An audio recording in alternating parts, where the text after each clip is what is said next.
Look at all of this animation. Isn't it incredible? These were all released this year and this is just the appetizer. Let's take a closer look to learn what makes them so great, and I'll break down some ideas and techniques that we can take inspiration from to use in our own projects. First up, Coat of Arms put out the beautifully designed piece Cloud for Arrow Electronics. The base designs are gorgeous with their exquisite gradients and slight chromatic aberrations, but to me what really elevates this animation are the use of illustrated lens flares on top of everything. You can see them here and also here. Now these sort of subtle details I absolutely love. They are using the language of cinema, light captured through a lens and through a sensor in a way that we don't really see with our eyes, and that there's not really a need to put in the animation. But it gives us the feeling that it's cinematic, that it's an actual world being captured and we're seeing that world through these lenses, not 2D shape layers moving around in After Effects, which behind the amazing design and the amazing direction is what this is.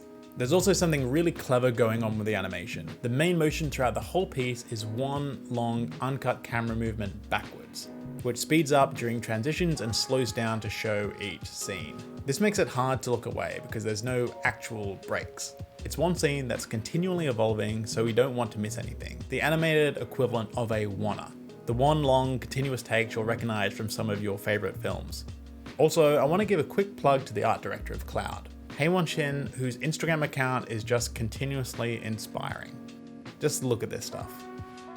Next, the legendary Jorge Canedo and his team at Ordinary Folk have been quite prolific this year, so we're going to dive into a few of their projects. Webflow, a new era of no code, is a masterclass in art direction and animation. The seamless mix of 2D and 3D animations together with the beautiful use of animated gradients creates an absolutely absorbing visual experience.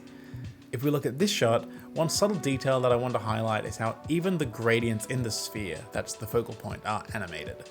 It's a small detail, but things like that can really go a long way to set an animation apart. One way to accomplish something like this in After Effects is to create some shapes, animate them, add a Gaussian blur so they meld together, pre-comp all of this, and then add a circular mask with a few layer styles like inner shadow, gradient, or inner glow on top. I also want to highlight one of the designers for this piece, Nuria Boj, who I recently discovered on Instagram and love her vibrant, detailed, illustrative style. I also want to show Ordinary Folk's intro video for Spline. When I first watched this piece, I thought to myself, well self, it looks like Ordinary Folk have done it again. But during my in-depth investigation, which was looking at the description of that video, what really struck me was that all the 3D work was done using Spline, all in a web browser. That's right, we are now living in a world where if you want to make 3D like this, you no longer need to inherit a chateau and remortgage it so that you can afford a supercomputer and license the expensive software. And I just think this technology might have some pretty tremendous implications for the motion design and animation and 3D industry as a whole, if it can significantly reduce the barrier of entry to anyone wanting to learn 3D, where the hardware that does all the rendering and thinking is somewhere else, and we just need a fast and stable internet connection to be able to stream it. And the last piece I want to show quickly by Ordinary Folk is this piece called Minima, which has all of the top of class animation that we would expect from Ordinary Folk by now, but also some of the best texture work that I've seen in animation. Now, of course, I love texture. It's a great way to make animations created on the computer feel more visceral and handmade. Here, just look at how texture makes the thin, precise strokes of these computer calculated paths feel so warm and uneven. It's a delight to see it used so heavily here. It looks like at every moment they thought, how do we make it look like this was created with a brush? And I really think they've nailed it. Now, a blockchain company like Minima obviously has deep pockets to afford amazing animation like this, but they've also got even deeper scripts. The promise was freedom, and it was called blockchain. Freedom is possible, more equitable than anything that's ever been imagined. We're building the blockchain that was meant to be. Minima is the blockchain that can change the world, and it's about to be yours. Minima, the evolution will not be centralized. And an actual parody is the next animation. Aescripts worked with motion designer Hasan Saied to create this delightful NFT. Non-fungible text. Aside from the intentionally humorous script, the actual motion of this piece is just rock solid and a joy to watch. Look at this shot here. The easing on the bounce of this ball feels completely natural but still has personality, and I really like the choice to use smears. I love smears. It really helps sell the illusion of speed as the circles whip through their motion paths. And the next time a client asks you for revisions, just tell them, Changes are for losers. Next we have Hilda and the Mountain King by Giant Ant, and what makes this visually stunning in my opinion is the dramatic lighting and use of negative space. Look at this frame here. The main character is basically only visible by the rim light, and the whole frame is being segmented by these stark fields of light and dark. From a storytelling perspective, this intro is also really fascinating. On their website, Giant Ant talks about how they use 3 distinct color schemes to represent the 3 different themes explored in the feature. I also love how they've mapped out the story of this animation using this graphic. I think creating something like this, or even just thinking about your animation like this, is a great way to get perspective on what you're working on.